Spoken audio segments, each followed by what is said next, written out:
गीता में अर्जुन को स्वयं भगवान कह रहे हैं कि उस परमेश्वर की शरण में जा, उसके लिए उन संतों के पास जा जो तत्वदर्शी हो। इसी प्रकार हजरत मोहम्मद को उनका अल्लाह कह रहा है कि कोई और पूर्ण परमात्मा है। उसको पाने के लिए उन तत्वदर्शी संत की तलाश कर। वो प्रभु कौन है, ये जानने के लिए कृपया अवश्य सुनिए जगत गुरु तत्वदर्शी संत रामपाल जी महाराज के अमृत वचन।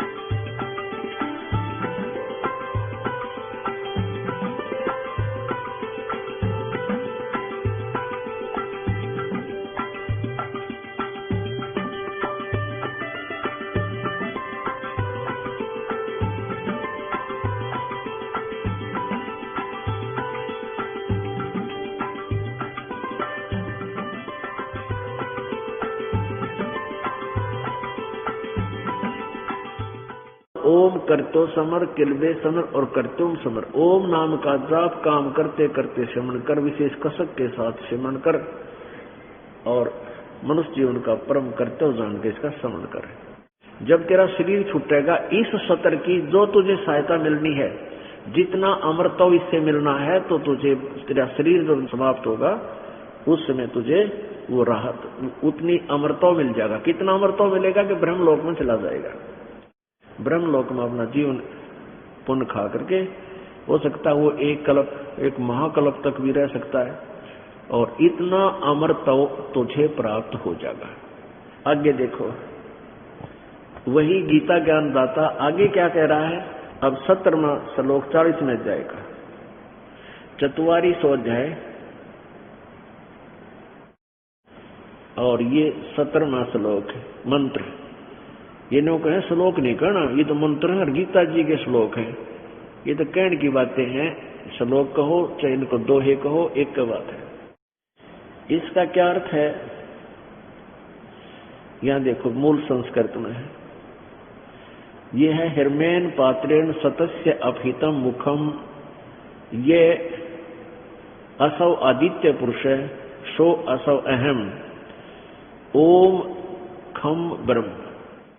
स्वामी जी इसका अनुवाद कर रहे हैं। हे मनुष्यो, जिस ज्योति स्वरूप पात्रेण रक्षक मुद से अविनाशी यथार्थ कारण के आच्छादित मुख के तुल्य उत्तम अंग का प्रकाश किया जाता है, वह देखो वह प्राण व सूर्य मंडल में पूर्ण परमात्मा है। वह प्रोक्ष रूप, वह तो प्रोक्ष है और अहम और मैं। खम, खम का अर्थ होता अंतरिक्ष और स्वर्ग, इसके दो अर्थ होते हैं, अंतरिक्ष और स्वर्ग। कहता मैं ऊपर अंतरिक्ष में मैं ब्रह्म हूं।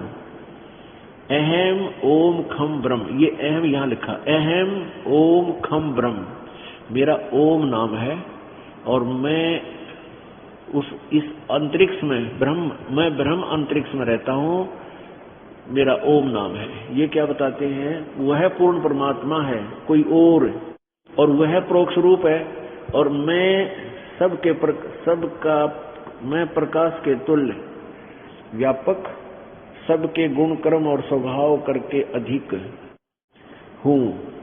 ब्रह्म का अर्थ कर दिया अधिक। और ओम सबका रक्षक मैं, जिसका ओम ऐसा नाम जानो। अब हमने ये लेना है कि इस ब्रह्म से अन्य कोई और पूर्ण परमात्मा है, कोई और पूर्ण परमात्मा है जो ऊपर गुप्त है। हमने ये लेना, हमारा इससे काम बहुत बढ़िया चलेगा, कंसेप्ट क्लियर हो जाएगा। अब पुण्यात्माओं भाई गुरु बिन वेद पढ़े जो प्राणी, समझे न सार रहे अज्ञानी। वेद क्या बता रहे हैं? और दुर्गा तक भी कहती है कि ब्रह्म फाइनल भगवान है, इसी की पूजा करो, ओम नाम है और कोई परमात्मा नहीं है, ये इसी की सब पूजाएं छोड़ दो। और ब्रह्म कह रहा है कि वो परमात्मा कोई और है, उसकी पूजा कीजिए। अब वेद क्या बताते हैं और ये अनाड़ी ऋषि महर्षि ये क्या बताते हैं? परमात्मा निराकार है, परमात्मा पाप नाश नहीं कर सकता। अरे भले आदमियों, यदि परमात्मा पाप नाश नहीं कर सकता, पाप नाश करने का अर्थ है कि हमें कोई कष्ट आया है अपने पाप कर्म पे, क्योंकि पुण्य से सुख, पाप से दुख होते हैं। तो दुख आपके ऊपर आया तो आपने परमात्मा की इच्छा पड़ी, परमात्मा की तलाश हुई, और ये कहे कोई कि भगवान पाप नहीं काट सकता, अक्षमा नहीं कर सकता, तो फिर पाप नहीं कटा तो दुख निवारण नहीं हुआ, फिर भगवान की आवश्यकता खत्म हो जाएगी और सब नास्तिक बन जाएंगे। और काल यही चाहता है, ये ज्योति निरंजन चाहता है कि अपने इस 21 ब्रह्मांड में किसी को भी ज्ञान ना होने दो।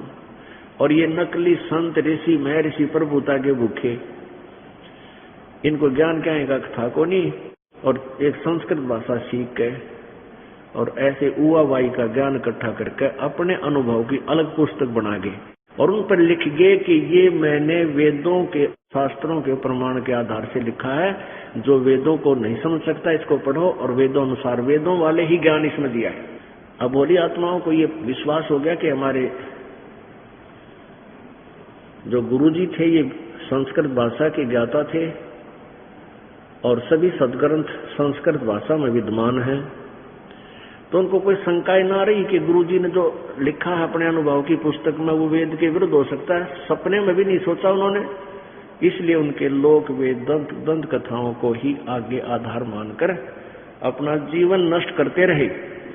उसके लिए दिखाते हैं आपको एक, पहले तो दिखाते हैं सतयुग के उन गुरुओं का, देवताओं के गुरुओं की व्याख्या देखिएगा। श्रीमद् देवी भागवत सचित्र मोटा टाइप, और ये कहां से प्रकाशित है? गीता प्रेस गोरखपुर से। इसके संपादक हनुमान प्रसाद पोदार चंद्रलाल गोस्वामी। ये वही है जो अभी आपको दिखाई। ये रह कर इसलिए दिखानी पड़ती है क्योंकि ये प्रचार कुछ दिनों में पूरे विश्व में और टेलीविजनों पर परमात्मा दया करेंगे अपने बच्चों के लिए, तो फिर रह कर ये फिर दिखाने आवश्यक है।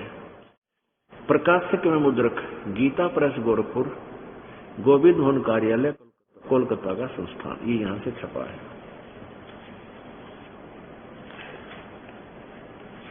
इसके 243 पृष्ठ पे 282-84 पृष्ठ आपको दिखाते हैं।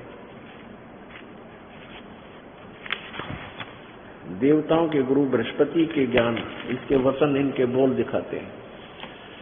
5वां स्कंध संक्षिप्त देवी भागवत 282 पृष्ठ पे व्यास जी कहते हैं कि देवराज, कोई कथा सुना रहे व्यास जी, देवराज इंद्र की बात सुनकर, ये स्वर्ग के देवताओं का राजा है इंद्र, और बृहस्पति जी इन सब देवताओं के गुरु जी हैं।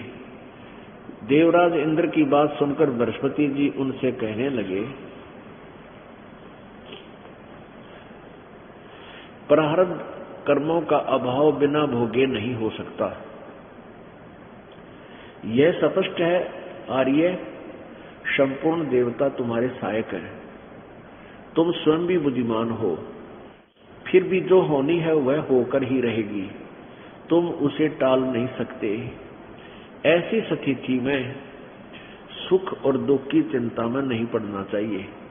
महाभाग सुख और दुख ये दोनों कर्मशः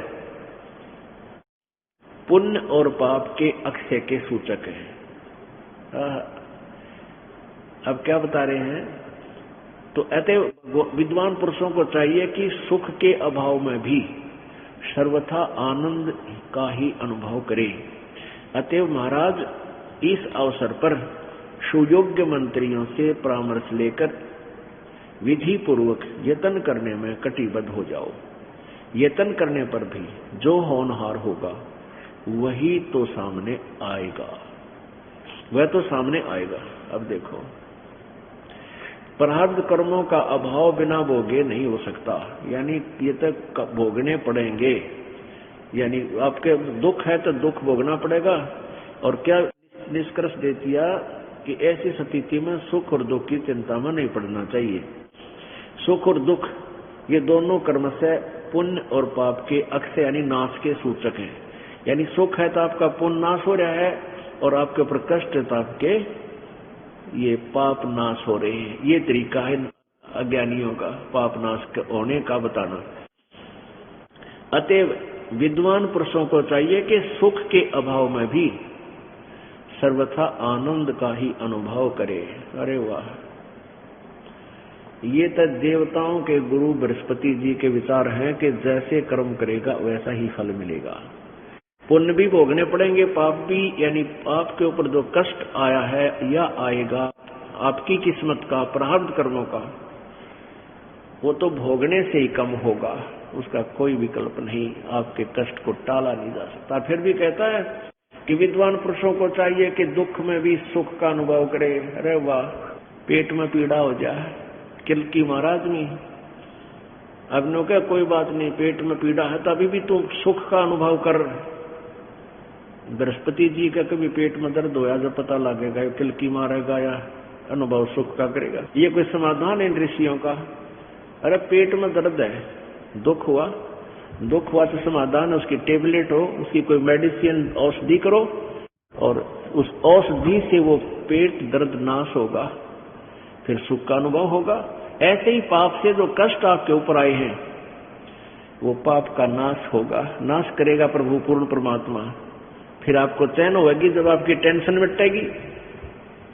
एक पंडारा गांव है, जींद के कतीसार है, बिल्कुल साथ लगता, और वहां इन घीसा पंथियों का, ये भी कबीर पंथी कहलाते हैं लेकिन नकली, इनका अपना एक डेरा है, इनके पास यथार्थ ज्ञान नहीं है। तो इनका एक वहां पर 2 आश्रम है, एक आश्रम में सत्संग हो रहा था और वहां 4 दिन सत्संग कराया करते, वो पाठ चला करता था। दास भी तब तक उपदेश देने का अधिकार नहीं मिला था इस दास को। प्रभु ये दिखा रहे थे कि इनको देखिए किसी संत हैं, तो वहां जाते थे, उनके सत्संग सुने, तो उस एक स्टेज लगा देते थे, ऐसे तख्त डाल के लंबे उनको बैठा देते, 5-7 जितनी वक्ता आती थी। तो उनमें से एक वक्ता एक का बात की रटवा रहा, 2 सत्संग ऑडियंस के 3 के भी जीव तो परमात्मा है, जीव शरीर नहीं है, ये शरीर तू नहीं है, तूने अज्ञानता से शरीर को तू मान लिया, स्वयं मान लिया। अगर इस शरीर में कोई पीड़ा है तो शरीर को है, आपको नहीं है। आप ये एक बार मन में धारणा कर लीजिए, आपको कोई दुख महसूस नहीं होगा।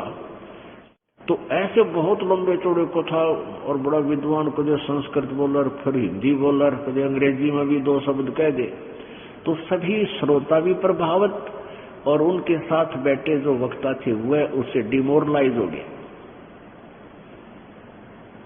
लास्ट वाले दिन उसने के प्रवचन किया कि मैं एक बार जा रहा था, एक व्यक्ति पीड़ा से करहा रहा था, उसको बहुत भयंकर दर्द था शरीर के अंदर। मैंने उसको समझाया, रे भोले आदमी, तू तो आत्मा है, तू शरीर नहीं है, ये कष्ट तो शरीर को हो रहा है, तू क्यों रो रहा है? कहते इतनी बात सुनकर मेरे वचन से उसने अपने आप को पहचान लिया, उसका दर्द दूर हो गया, वो चैन से बैठ गया। अपने आत्मा श्रोता तो जो भी वक्ता कह रहा है उसने सच्ची मान लेता है, चल ठीक कह रहा है, क्योंकि स्वयं ज्ञान नहीं था मैं। अब वो सत्संग करके समापन हो गया, 2 बजे ऐसी 1:30 बजे ऐसी, वो जाके अपने कमरे में, अलग से कमरे उनके अलॉट कर रखे थे एक एक, उस कमरे में चैन से वो लेटा। आधे घंटे के बाद में उसके हिसाब पेट में भयंकर पीड़ा हुई, न चिल्लावा डांगर की डाल, पशु की तरह मारे किलकी, आयो मर गया, आयो मर गया। ये आम लोटे थे थोड़े से, आंख लगेंगे इतना, उसकी वजह लाइट सुनी। इतने में दूसरे आश्रम से गाड़ी लाए, कार, उसने उसमें डाल के 2-3 किलोमीटर वहां से शहर है, वहां ले गए जींद में। वो सवेरे 5-6 बजे लाए उसको डॉक्टर से, इसका चैन हुई, आ गया। और उतर के गाड़ी में तीनों चाले से जैसे जच्चा चल लग रहे हैं। और फिर वो जो दूसरे उसके साथी थे वक्ता संत, वो थे तो वह भी नकली है,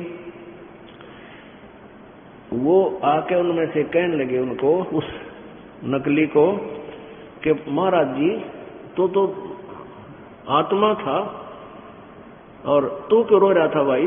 शरीर को दर्द था, आपको तो था ही नहीं, क्यों किलकी मारा था विराट ने, अड़पड़न भी ना जी एक डांगर।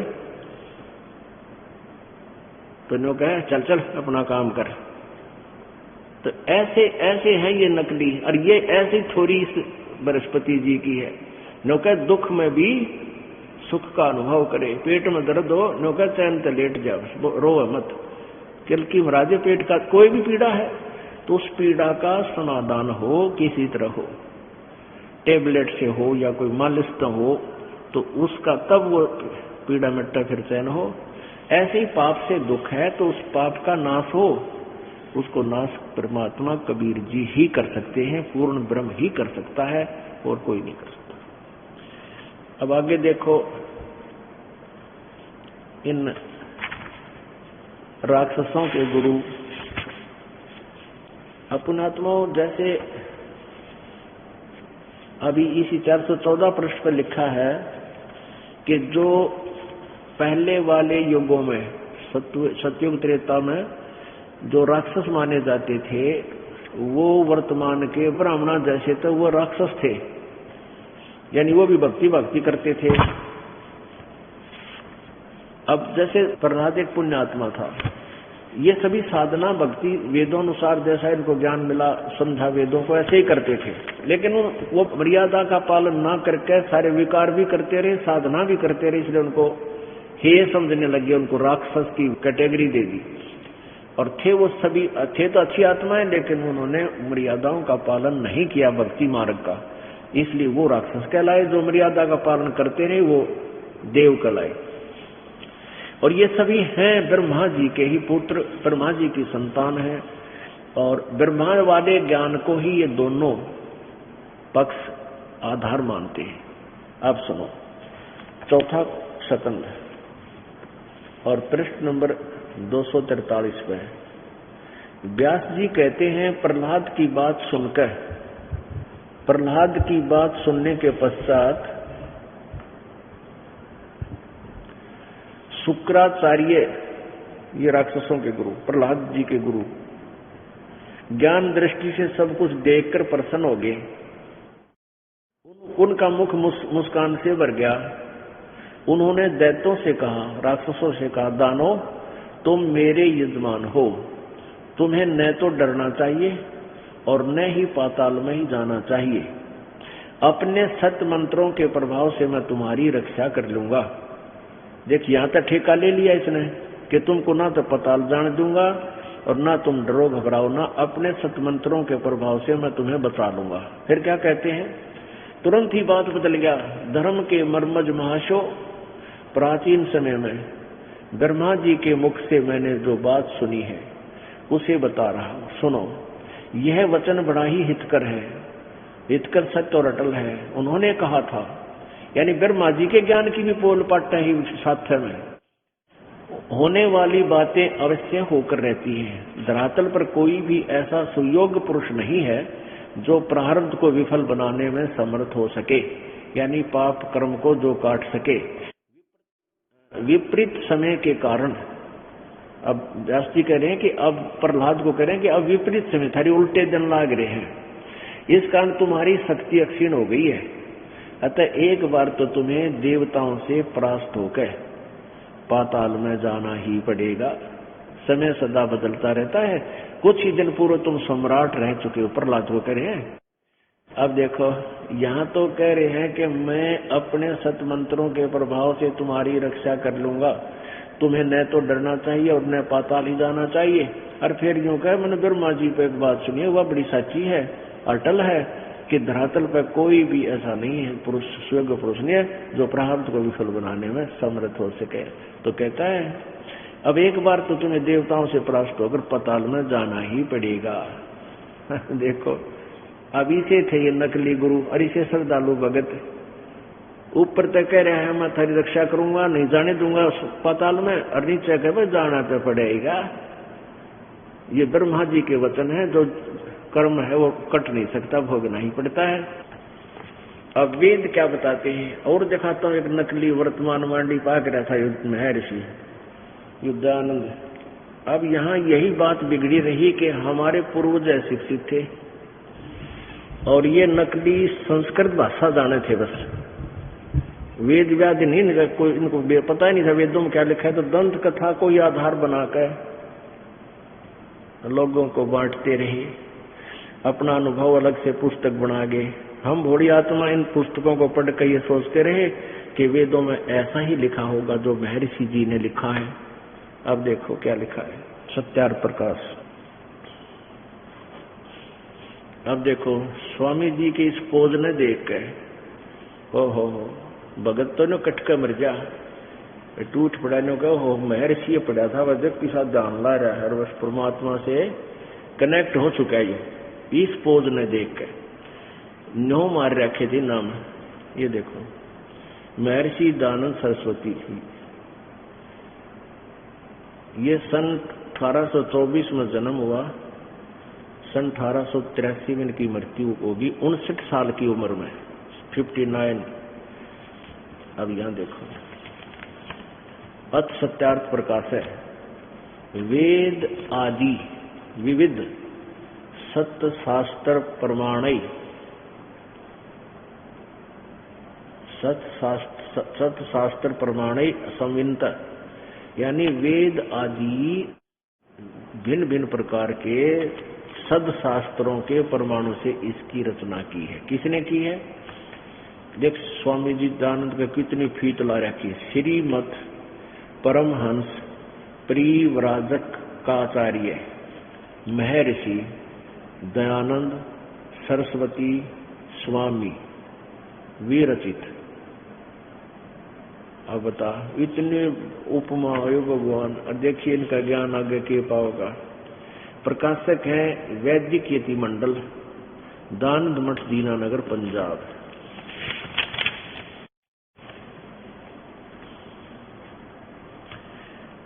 और प्रकाशक है वैदिक यति मंडल, दानंद मठ, दीनानगर, पंजाब। फोन नंबर इतना। ये है मुद्रक है आचार्य प्रिंटिंग प्रेस, दयानंद मठ, गोहाना मार्ग। ये रोहतक से छपी है।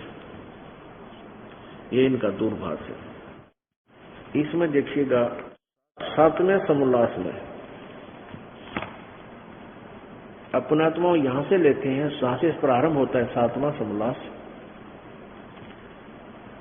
इसमें जहां से प्रारंभ होता है 151 पृष्ठ है। ये स्वामी जी से प्रश्न किया कि वेद में ईश्वर अनेक है, इस बात को तुम मानते हो वा नहीं? उत्तर स्वामी जी कहते नहीं मानते, क्योंकि चारों वेदों में कहीं यह नहीं लिखा। नहीं मानते क्योंकि चारों वेदों में यह कहीं नहीं लिखा कि जिससे अनेक ईश्वर सिद्ध हो, किंतु यह तो लिखा कि ईश्वर एक है। इसके लिए प्रथम उसमें आते हैं अपनात्माओं। यहां देखना ये क्या कह रहा है कि किसी ने प्रश्न किया कि वेद में अनेक भगवान हैं, प्रभु हैं, आप मानते हो? स्वामी जी कहते नहीं मानते, कि कहीं भी वेद में ये नहीं लिखा है कि जिससे अनेक परमात्मा सिद्ध हो। और अभी आपको दिखा यजुर्वेद अध्याय नंबर 40 के श्लोक नंबर 17 में 2 भगवान। खुद लिखता है कि वो पूर्ण परमात्मा तो ऊपर प्रोक्ष है और मैं ब्रह्म हूं, मैं अंतरिक्ष में आकाश में रहता हूं। 2 भगवान हो गए। आगे देखिए अब ईद का प्रथम समोल्लास में परमात्मा के नामों की व्याख्या करते हुए स्वामी दयानंद जी बताते हैं। समोल्लास प्रथम समोल्लास है, प्रश्न नंबर 15 पे। सबसे बड़ा होने से ईश्वर का नाम ब्रह्म है। अपनात्माओं यहां हम ईश्वर कहें चाहे ब्रह्म कहें, सबसे बड़ा होने से ईश्वर का नाम ब्रह्म है, यानी ब्रह्म ईश्वर को ही बोलते हैं। इन्हीं की इसकी थ्योरी में, इसके सिद्धांत में। तो प्रश्नकर्ता ने कहा कि वेद में ब्रह्म अनेक है, हम ईश्वर के समान स्थान पर ब्रह्म बोले हैं, ब्रह्म अनेक हैं, इस बात को तुम मानते हो वा नहीं? स्वामी जी कहते उत्तर नहीं देते, नहीं मानते, क्योंकि चारों वेदों में यह कहीं नहीं लिखा जिससे अनेक ईश्वर अनेक ब्रह्म सिद्ध हो, किंतु यह तो लिखा है ब्रह्म एक है, ईश्वर एक है। अब 151 पृष्ठ पे है, अब देखना 154 पृष्ठ पे है। किसी ने प्रश्न किया, 7वां समोल्लास है ये, 7वां समोल्लास। किसी ने प्रश्न किया कि परमात्मा साकार है व निराकार? स्वामी जी ने उत्तर दिया निराकार। अच्छा देखो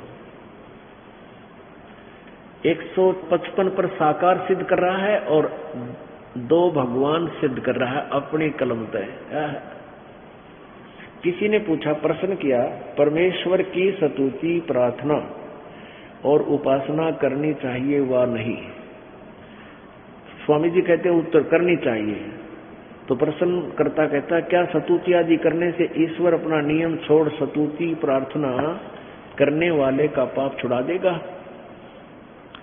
अब स्वामी जी कहते नहीं, पाप नहीं छुड़ा देगा। तो फिर स्तुति प्रार्थना क्यों करना? वो ठीक है, अभी फिर प्रार्थना की स्तुति की जरूरत रहेगी। स्वामी जी कहते हैं उनके करने का फल अन्य ही है। प्रश्नकर्ता कहता क्या क्या है? स्वामी जी का उत्तर, स्तुति से ईश्वर में प्रीति, उसके गुण कर्म स्वभाव से अपने गुण कर्म स्वभाव का सुधरना, प्रार्थना से निरअभिमानता, उत्साह से सहायता का मिलना, उपासना से परब्रह्म से मेल और उसका साक्षात्कार होना। यो कर दिया तोड़ सारी, अपनी सिद्धांत को आप पर नाश कर दिया, अपनी व्याख्या को आप ही कैंसल कर दिया। इसे कितने सिद्धांत, इसके 2 सिद्धांत ये खत्म हो गए कि परब्रह्म क्या है? दो भगवानों का बोध है परब्रह्म। जैसे एक दादा, एक परदादा, एक परदादा, दूसरा दादा, तो 2 दादा हो गए। ऐसे ही ब्रह्म और परब्रह्म, इन्हीं की थ्योरी के अनुसार 2 परमात्मा का बोध है। अपनी कलम से लिख रहा है कि उपासना से पाप तक कटे नहीं, लेकिन परब्रह्म से मेल, यानी ब्रह्म को छोड़ दूसरे उस परब्रह्म, दूसरे ब्रह्म से मेल हो जाए। 2 ब्रह्म हो गए, 2 ईश्वर हो गए, आप पर लिख जाए। और साक्षात्कार तो साकार से होता है, निराकार से नहीं। जैसे बच्चा एग्जाम इंटरव्यू देने जाता, साक्षात्कार के लिए जाता है, दोनों आमने सामने आकार में होते हैं, तब उनका साक्षात्कार होता है। अब 2 तो इसने आप पर कैंसिल कर दिया अपनी थ्योरी के परमात्मा अनेक नहीं है, जबकि वेद भी बता रहे हैं, ये स्वयं भी लिख रहा है कि अनेक है, 2 है। ये कहता है कि नहीं, और 2 वेदों में कहीं ऐसा नहीं लिखा जिससे अनेक ब्रह्म सिद्ध हो, अनेक ईश्वर सिद्ध हो। वेद भी सिद्ध कर रहे हैं, यू भी अपनी थ्योरी आप पर कैंसिल कर रहे हैं। और परमात्मा साक्षात्कार से तो अब सिद्ध हो गया, वो साकार है। अब रही बात, परमात्मा पाप नाश नहीं करता, इसको वेद झूठा कर देंगे। इसका वेदों ने तो पहले भी कर दिया कि परमात्मा अनेक है। यजुर्वेद अध्याय नंबर 40 के अभी आपको दिखा था मंत्र नंबर 17 में 2 परमात्मा, एक पूर्ण परमात्मा ऊपर प्रोक्ष है और मैं ब्रह्म हूं। वेद जानता था, कहता मैं ब्रह्म हूं, मेरा ओम नाम है।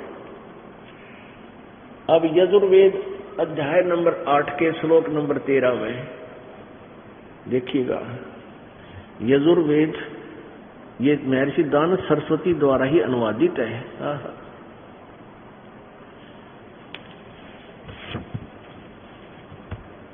ये है यजुर्वेद।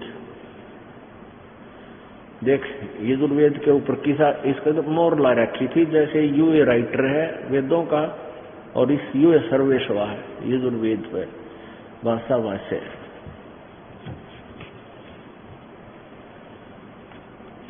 प्रकाशक है सार्वदेशी कार्य प्रतिनिधि सभा 2/5 महर्षिदान भवन, रामलीला मैदान, नई दिल्ली। ये इनके फैक्स और फोन नंबर है। यजुर्वेद आर्य भाषा भाष्य संपूर्ण 40 अध्याय महर्षि दान सरस्वती कृत। स्वामी जी ने ही इनका अनुवाद किया है, दयानंद जी ने। मुद्रक हैं Prince offset printers, 1510 Pataudi house, Daryaganj, नई दिल्ली। अब हम 8वें अध्याय के 13वें श्लोक में आते हैं।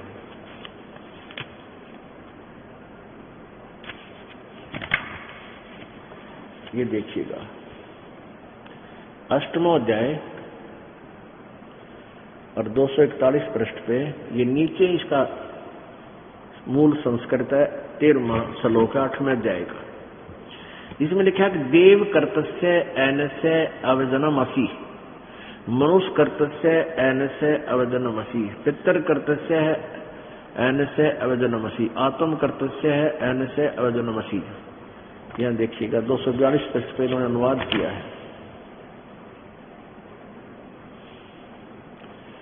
242 पर अनुवाद किया है पदार्थ, हे सबके उपकार करने वाले मित्र आप। अब देखो, ये इतना चतुर था, ये चातुर प्राणी था। हाय हाय, परमात्मा कबीर जी ने कहा है कि चातुर प्राणी चोर हैं और ये मूड मुगद है ठोठ, ये संता के नहीं काम के, इनकी देगड़ जोठ। ये तोड़े मरे फिर इन दौरे पड़े रहे, नकलियां दौरे। ये तो चातुर प्राणी थे, ये नकली संत ऋषि महर्षि। वेदों का ज्ञान था नहीं, इन्होंने जानबूझ कर फिर जब अपने अज्ञान सिद्धांत को ऊपर रखने के लिए वेदों को भी घुमाना चाहा, और अब प्रत्यक्ष देख लेंगे कि ये एक अन्य का महर्षि नहीं था, इसका ज्ञान बिल्कुल नहीं था, व्यर्थ है। और जो अब भी नहीं मानेंगे वो तो कहते हैं चातुर प्राणी तो चोर हैं, ये तो अपनी चतुरता दिखाकर अपनी चोरी छुपा रहे हैं। और ये मूड मुगद है ठोठ, जो भी बिना मानने के उधर ठोठ है, मरो इसके इनके साथ बनो भूत गिर। और संतों के नहीं काम के, वो हमारे काम के कोई ना, जो अच्छा देखकर नहीं मान रहे, जान बूझ साची तजे और करे झूठ तने, और ताकि संगति है प्रभु सोपन में बिना दे। अब दिखाते हैं, यहां इसने लिख दिया मित्र। अब पढ़ने वाला पहले तो पढ़ रहा था, इसको सत्यार्थ प्रकाश को पढ़ा करते, उसमें क्लियर कर रखा है कि आगे भी 163 पृष्ठ पर कति क्लियर कर रखा है कि जैसे कर्म करता वैसे फल मिलता है, पाप नाश परमात्मा क्षमा नहीं करता। तो उस विधान को पढ़कर सत्यार्थ प्रकाश को आदमी कति आरूढ़ हो चुके हैं कि जो इसने लिखा फाइनल है। अब वेदों को पढ़ते समय ये मित्र शब्द आ गया, तो उन्होंने सोचा मित्र के बारे में महर्षि ने लिखा होगा, चलो आगे ठीक है। मित्र, अरे सबका उपकार मित्र कैसे कर देगा, भगवान ही कर सकता है, इतनी भी सोच होनी चाहिए हमारी।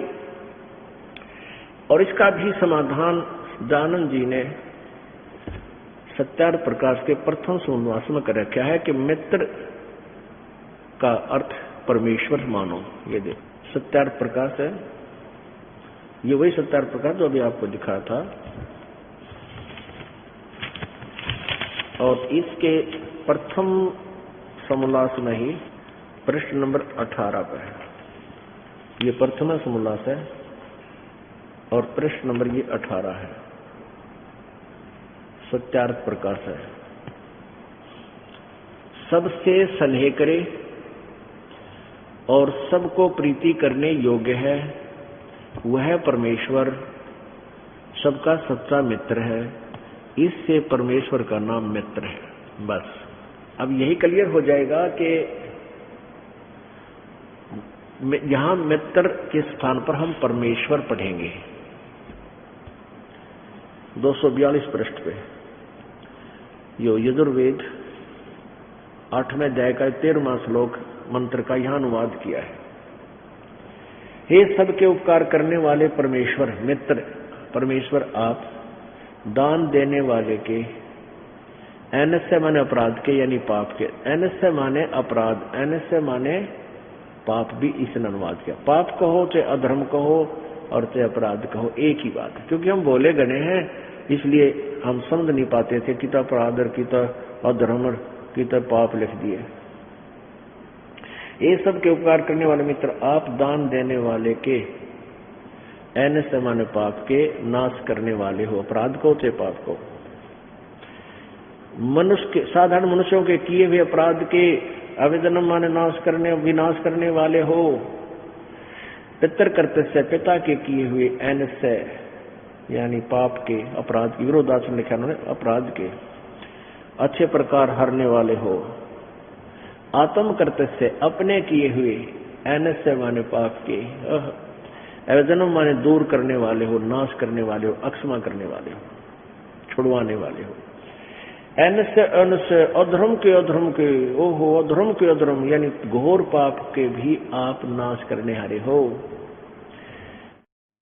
जानता हुआ मैं जो कुछ भी धर्म अधर्म आचरण किया करता हूँ वह करूं, अनजान में जो कुछ भी किया करता हूँ वह करूं, उस सब के एनस्य माने पाप के, ये दुष्टाचरण लिख दिया। इधर उलझाना चाहो था, अगर एक बार लिखा होता ना स्वामी जी कद्दे सूत में ध्यान दो, इतना उलझा देता इसका। एनस्य माने पाप के, दुष्टाचरण नहीं।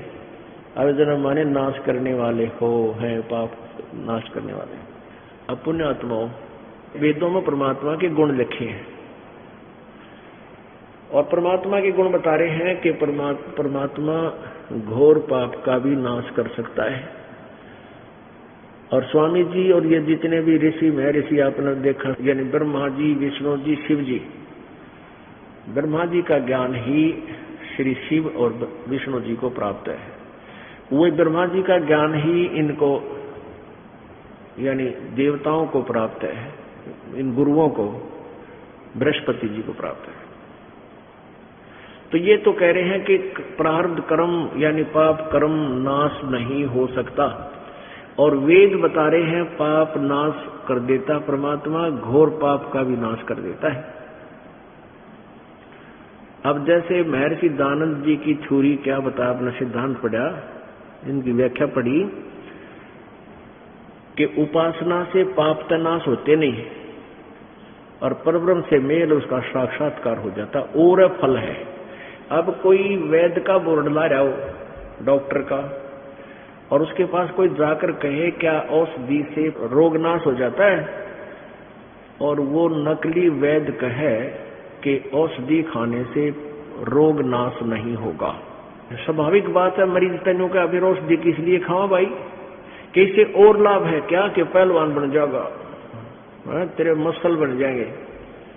अरे भले आदमी जान जानने हो रही है, अन्यों का दवाई खाने से पहलवान बन जाएगा, यानी और लाभ है। अब परमात्मा की साधना तो है, पाप तो नाश हुआ नहीं और परमात्मा मिल जाएगा, ब्रह्म छोड़ पर ब्रह्म मिल जाएगा और उसका साक्षात्कार हो जाएगा।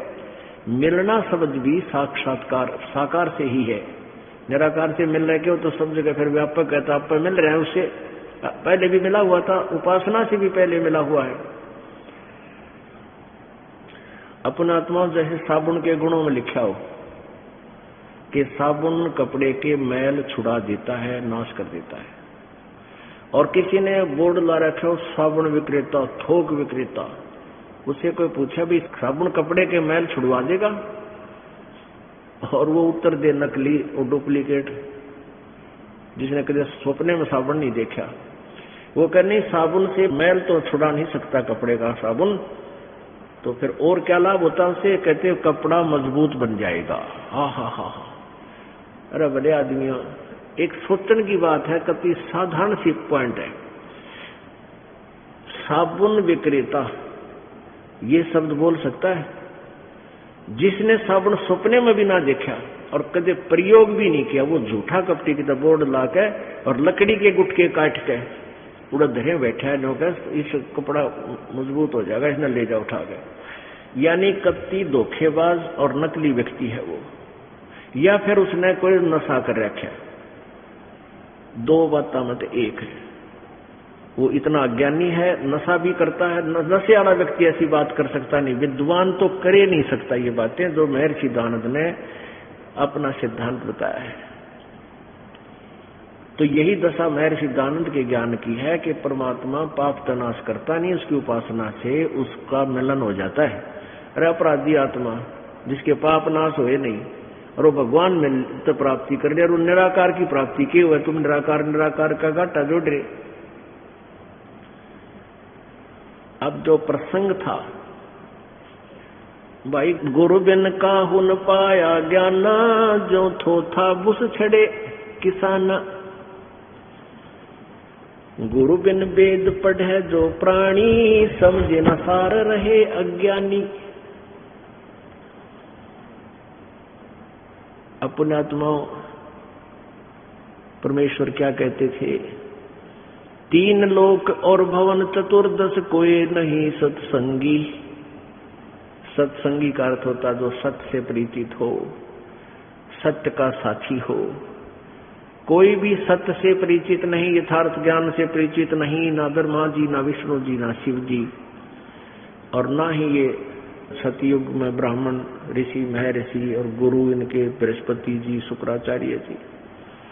और ये नकली कलियुग के महर्षि दानंद जैसे तो बहुत दूर की बातें, ये तो कुछ भी ना जाने था। मेरी भांग पिए पड़ा रहा करता, बुला कर समाधि भांग पी कर बैठ जाता, पड़ा रहता 6-8 घंटे बैठा रहता। लोग इन्हें सोचते भाई तो महर्षि पड़ा है और समाधि ला रहा है, और पी के भांग आदमी थे जाडे में बैठा रहो, थे सर्दी में कितने पड़ा रहो, शराब पी के उसने क्या पता। अब ये भांग पीता था महर्षि दानंद। अपने आत्मा ये देखिएगा, स्वामी जी भांग पीते थे, दानंद जी। और किस चीज में लिखा है ये देखिएगा, महर्षि दानंद सरस्वती का जीवन चरित्र। अमर शहीद पंडित लेखराम द्वारा संकलित प्रमाणित उर्दू भाषा का आर्य भाषा में अनुवाद। अनुवादक है आर्य महाउपदेशक श्री कविराज रघुनंदन सिंह निर्मल। संपादक है श्री पंडित हरिश्चंद्र विदालंकार। प्रकाशक आर्य समाज, नया बास, दिल्ली 6 स्वर्ण जयंती के उपलक्ष्य में। इसके प्रश्न नंबर 38 पे ये देखिएगा।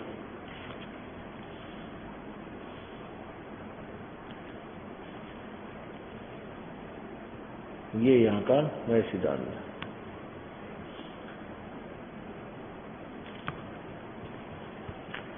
ये क्या कहता है? 1 अक्टूबर सन 1856। देखियो 1857 में इनके विषय में लिखा कि स्वतंत्रता संग्राम में इनका बड़ा योगदान था, और सन 1856 अक्टूबर में तो भांग पिए पड़ा था।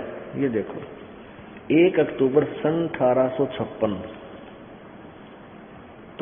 बुधवार, तदनुसार आसोद सुदी 2 संवत 1913 को दुर्गा कोहू के मंदिर पर जो चांडाल गढ़ में स्थित है पहुंचा। वहां मैंने 10 दिन व्यतीत किए। अपने आप लिख रहा है स्वामी जी। वहां मैंने चावल खाने बिल्कुल छोड़ दिए और केवल दूध पर अपना निर्वाह करके दिन रात योग विद्या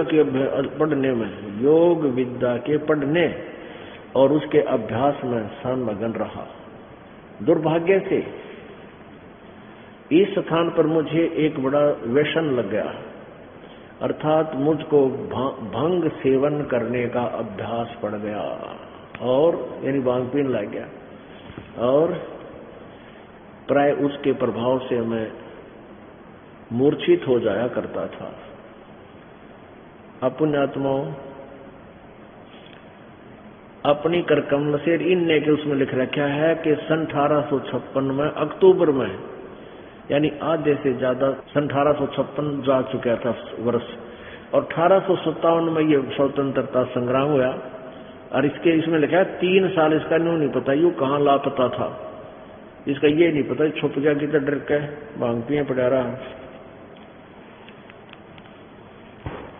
ये तम्बाकू सूंघता था, चाय पीता था। अब देखो, और नंगा रहता था, उल्लास सूंघता था, हुक्का पीता था, और तेरे की। ये देखिएगा इसी पुस्तक पर जीवन चरित्र महर्षि दानंद 208 पृष्ठ पे, जीवन चरित्र महर्षि दयानंद सरस्वती स्वामी 208 पृष्ठ पे। स्वामी जी के पास एक सूंघने की डिबिया उलास की थी और एक और पत्थर पर खाने का तम्बाकू रखा था। तमाकू सूंघता भी था और खाता भी था, और हुक्का भी पीता था। ये समाज सुधारक है। अरे वाह वाह वाह, यही से थे। कहते हैं करनी तज कथनी तथ्य अज्ञानी दिन रात, और कुकर जो भौकत फिर ये सुनी सुनाई बात। आप अमर है नहीं और आने समझाओ, ऐसा नहीं करना चाहिए। ये देखिएगा, ये देखना, नंगा भी रहता था ये। 129 पृष्ठ पे देखना, 129 पृष्ठ पे। स्वामी जी उन दिनों फूस से शरीर ढांक लेते थे और हाथ पोंछने के लिए एक मिट्टी का ढेला पड़ा था। कौपीन केवल एक ही थी, दूसरी नहीं रखते थे, और एक हुलास की पुड़िया थी, क्योंकि हुलास सूंघा करते थे। जय हो मैं ऋषि दानंद समाज सुधारक की। अब देखो हुक्का पीते थे। ये कति नंगा रहता था, कति नंगा। पहले हुक्का पीते थे, ये दिखाते हैं 302 पृष्ठ पे।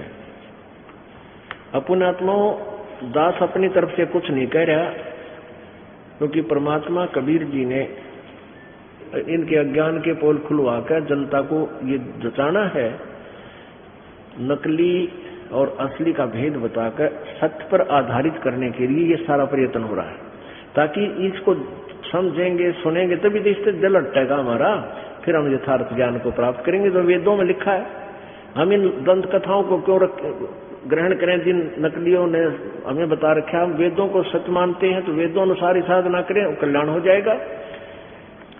302 पृष्ठ पे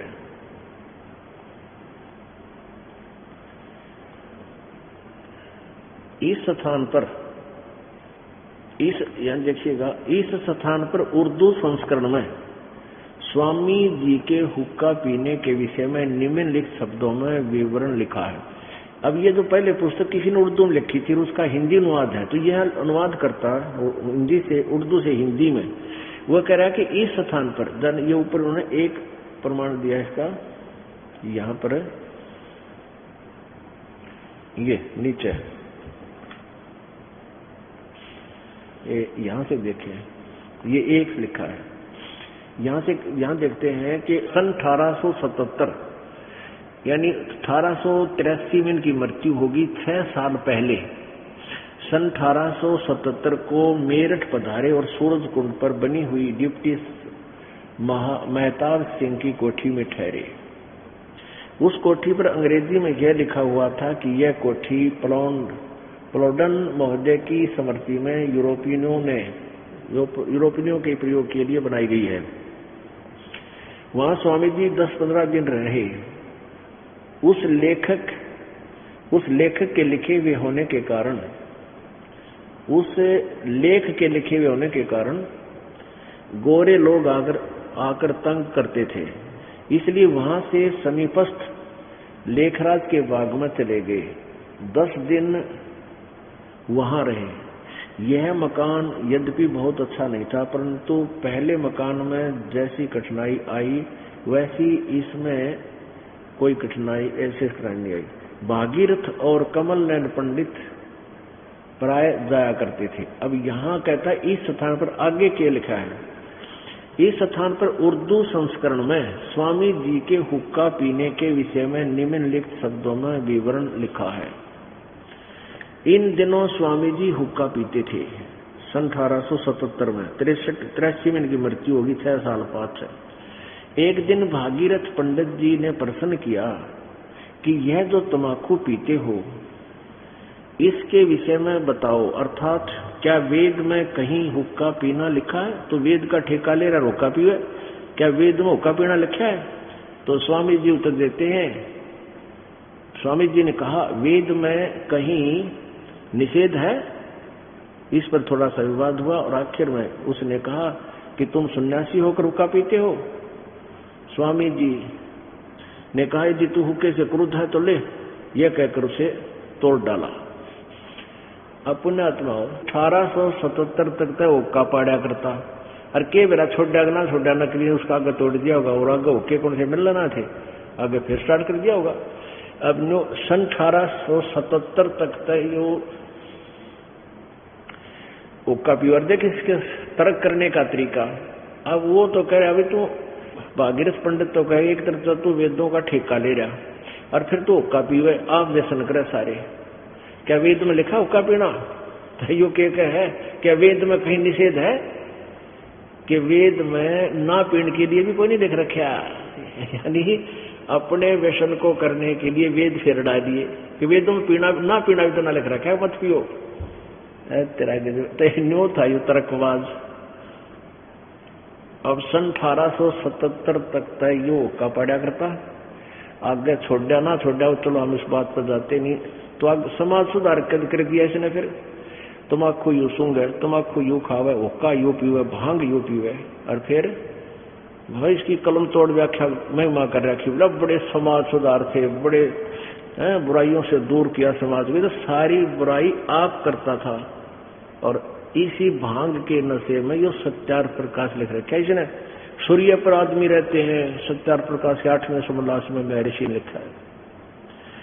अब वेद बता रहे, वेदों का अनुवाद किया और सत्यार प्रकाश में लिख रहा है कि पाप नाश नहीं होते। तो भांग के नशे में मंडा रहा है। तो कहने का भाव ये है पुण्यात्माओं, दास इसका दुश्मन नहीं है, मेरा इसका कोई भाई कोई बंटवारा नहीं है। उद्देश्य ये है कि ये दास एक आध्यात्मिक टीचर है और ये भी आध्यात्मिक टीचर और ऋषि महर्षि गुरु कहलाते थे। एक टीचर ने यदि सिलेबस के विरुद्ध कोई व्याख्या बता रखी है विद्यार्थियों को, दूसरे टीचर का प्रथम कर्तव्य बनता है कि उस गलत सवाल को ठीक करे, बच्चों के भविष्य को उज्जवल करे। विरोध कौन करेंगे उसका? जो उन पुस्तकों को बेचकर विद्यार्थियों को ठग रहे थे। अब उनको ये हो जाएगा कि तुम्हारी बुक बिके नहीं और तुम कंगाल हो जाओगे, तो वो विरोध करते हैं, लेकिन बुद्धिमान बच्चे विरोध नहीं करते। तो ऐसे इस दास के साथ यो क्रोधाकांड करवाया इन्होंने। इन नकली आचार्यों ने, इन झूठे आचार्यों ने सच्चाई तो बताई नहीं पब्लिक को। रामपाल गुंडा है, आश्रम में ऐसा गंदा कर्म होता है, और मीडिया तक भी छपवा दिया। क्योंकि ये हरियाणा के मुख्यमंत्री जी भूपेंद्र सिंह जी, ये भी आर्य समाजी हैं और इसका सारा और मिल गया। इन नवी इन झूठा का साथ दे दिया, इनको सच्चे मान के नकलियों को। और इनका किसी समाज से कोई लेना देना नहीं होता ऐसे स्वार्थी व्यक्तियों का। इनका तो अपना उल्लू सीधा होना चाहिए। इनकी सत्यार प्रकाश व्यक्ति रहे, वेद व्यक्ति रहे, ये सारे उल्ट सुल्ट ज्ञान में रखा, अनुवाद गलत कर रखा कई जगह। तो इन्होंने कोई लेना देना, समाज बिगड़ो चाहे सुधरो, लेकिन इस दास ने ठेका ले लिया, परमात्मा ने दे दिया। इनकी सबके ज्ञान की खाल तार दूंगा इस तत्व ज्ञान के आधार से, और इसे कर दूंगा ये बोए नहीं जमेंगे, इनके नाम भी नहीं लिया करेगा इंसान के। लेगा तो ये क्या का महर्षि था, छोड़ क्यों जिक्र करे उसका। और तभी इनसे अर्धा हटेगा और तभी हम सच को ग्रहण करेंगे, जब असत से हम उल्टे हटेंगे आंखों देख। इसमें और भी कई धमाकेदार चीज है। ये जो है ना, चाय भी पिया करता, दानंद चाय पिया करता 150 वर्ष पहले। अपने समाज में तो बाद में प्रवेश हुई है, ये 150 साल पहले चाय पिया करता, देखना। ये है पुस्तक नव जागरण के पुरोधा दानंद सरस्वती। लेखक हैं भवानी लाल भारतीय, MA PhD, प्रोफेसर तथा अध्यक्ष दानंद चेयर फॉर वैदिक स्टडीज, पंजाब विश्वविद्यालय चंडीगढ़ से। प्रकाशक है वैदिक पुस्तकालय, परोपकारिणी सुबह, दानंद आश्रम अजमेर, राजस्थान से छपी। और इनके मुद्रक कौन है? केसरगंज अजमेर से सतीश चंद्र शुक्ल, प्रबंधक वैदिक यंत्रालय अजमेर। इसके 381 पृष्ठ पे, इसके 381 पृष्ठ पे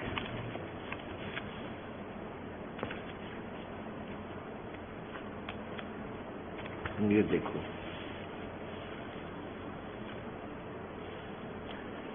तीन 381 पृष्ठ पे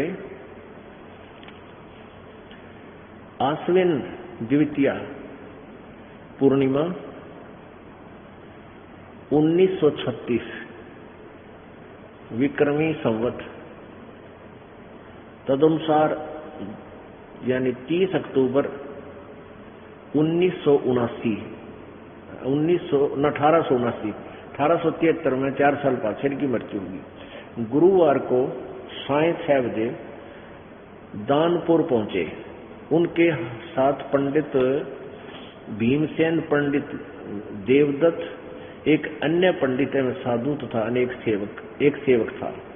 आर्य समाज के सभा सदस्यों के अतिरिक्त सैकड़ों लोग उनके दर्शनार्थ एवं स्वागत हेतु स्टेशन पर उपस्थित थे। जिस समय महाराज गाड़ी से उतरे उस समय उन्होंने किनारीदार धोती, किनारीदार दुपट्टा धारण कर रखा था। शरीर पर रेशमी कोट पहने थे। आहा, कहते वो सर पर टोपर, हाथ में रेशम का रुमाल, यौन मत था। कहते हैं शरीर पर रेशमी कोट पहने थे जिसमें चैनदार घड़ी लगी हुई थी। अच्छा आगे देखो। उन्हें बाबू माधोलाल के घर पर लाया गया। वहां स्वामी जी ने चाय के साथ कुछ अल्पाहार किया।